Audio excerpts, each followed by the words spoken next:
In this video, we're going to discuss 2 properties of fun fur. I hope this helps you determine what kind of fur you'd like for your cat hat. So this fur is super cool. You can see we could call that maybe variegated, various length, so it's got like a nice fluffy base to it, but you get these long wisps. The combination of different colors and lengths in this fur add both physical and visual texture. This cut of fur looks great in really any color.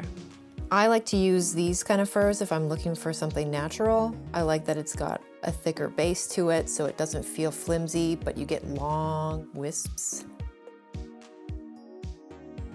So this is another fur that I might call like more natural.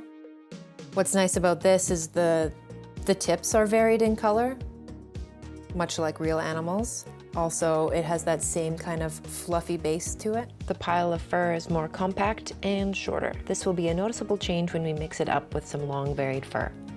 As you can see, the backing on this side is a little thicker than this one.